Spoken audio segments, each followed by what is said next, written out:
দ্বিতীয়বার মেয়ে হওয়ার জন্য শ্বশুরবাড়ির সংসার সব কিছু ছেড়ে আমাকে চলে যেতে হলো।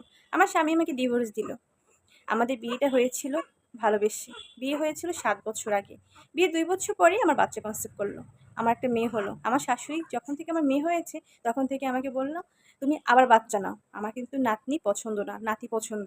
কারণ বংশ রক্ষার জন্য একটা ছেলের খুব প্রয়োজন।" আমার শাশুড়ি কখনোই আমাকে তার ছেলের বউ হিসেবে মেনে নিতে পারেনি। আমাদের বিয়েটা হয়েছিল আমাদের ২ পরিবারের অমতে। আমার বাবার বাড়ি আমাকে মেনে নিতে পারেনি। কিন্তু আমার বিয়ের পরে আমার বাবা-মা আমাকে মেনে নিয়েছে। আমি বাবা-মায়ের একমাত্র মেয়ে ছিলাম। কিন্তু আমার শাশুড়ি কেমন যেন আমাকে কখনোই ভালোবাসতে পারেনি, কখনোই আমাকে মেনে নিতে পারেনি। তার ইচ্ছে ছিল তার বোনের মেয়ের সাথে তার ছেলের বিয়ে হবে। তারপর দ্বিতীয়বার যখন আমার বাচ্চা কনসিভ করে, আমার শাশুড়ি আমাকে সবসময় বলতো, "এবার জানি মেয়ে না হয়, এবার কিন্তু মেয়ে হলে আমাকে আমার বাবার বাড়ি পাঠিয়ে দেবে। তার ছেলের সাথে আমাকে আর রাখবে না, তার ছেলেকে দিয়ে আমাকে ডিভোর্স দেওয়াবে।" যেদিন আমার বাচ্চা হলো ক্লিনিকে বসে, সেদিন আমার স্বামী শাশুড়ি উপস্থিত ছিল। যেই আমার বাচ্চা হলো, নার্স বলল মেয়ে হয়েছে, আমার শাশুড়ি তখনই ওখান থেকে চলে গেল। স্বামী ওখানে ছিল ঠিকই, কিন্তু তার মুখ চোখ সব অন্ধকার। আমার ভাইয়া এসে ক্লিনিকের সব বিল পরিশোধ করলো। আমার বাবা-মা আমাকে বাড়িতে নিতে চাইলো। আমি বললাম, "না, আমি আমার শ্বশুরবাড়ি যাবো।" আমার স্বামী বলল, "কেন? বাড়িতে যাও তুমি।" আমি বললাম, "না, আমি বাড়িতে যাবো না।" তারপর আমার স্বামী আমাকে শ্বশুরবাড়ি নিয়ে গেল। আমার শাশুড়ি আমার দেখিয়ে বলল, "কি ব্যাপার? ওর এখানে নিয়ে আসছিস কেন? তোরে না বললাম ওর বাবার বাড়ি দিয়ে আসতে?" আমার স্বামী বলল, "ও এখানে আসতে চায়।" আমার শাশুড়ি বলল, "ও এখানে আসতে তুই কি কিছু বোঝো না? ওকে দিয়ে আস।" আমার স্বামী বলল, "থাক, যখন আসছি কিছুদিন থাকুক।" তারপর আমি আমার রুমে গেলাম। আমি রুমে যেতেই আমার শাশুড়ি বলল, "যাও, কাজে যাও। রান্না-বান্না কিচ্ছু হয়নি। যখন আসছই তখন সব কাজকর্ম করে তারপর খেতে হবে।"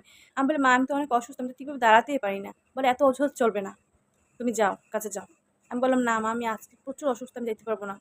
তারপর আমার শাশুড়ি রুম থেকে বের হয়ে গেল, নিজেই কাজ-টাজ করলো। আমাকে ঠিকভাবে খেতেও দিত না।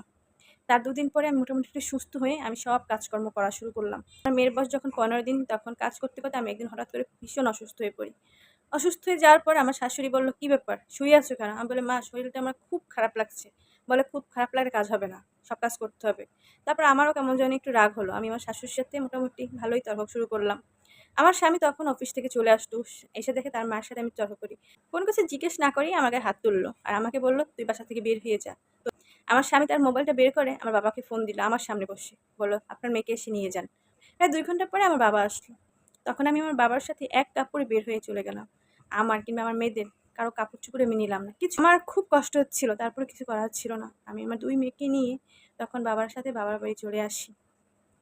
আসার পর আমার স্বামী আমাকে ডিভোর্স লেটার পাঠায়নি। আমি আমার স্বামীকে ডিভোর্স লেটার পাঠিয়ে দিয়েছিলাম নিজে সই করে। আমার স্বামীও সই করে দিয়েছিল।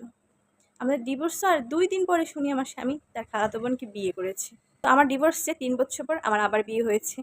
আমার ২ মেয়ে সহই আমার হাসব্যান্ড আমাকে গ্রহণ করেছে। আমার এই ঘরে একটা ছেলে হয়েছে। শুকর আলহামদুলিল্লাহ, এখন আমার ২ মেয়ে, ১ ছেলে।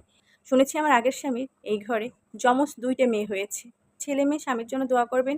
এটা সম্পূর্ণই একটা কাহিনী মাত্র। যদি আপনাদের ভালো লেগে থাকে অবশ্যই পাশে থাকবেন। আসসালামু আলাইকুম। আল্লাহ হাফেজ।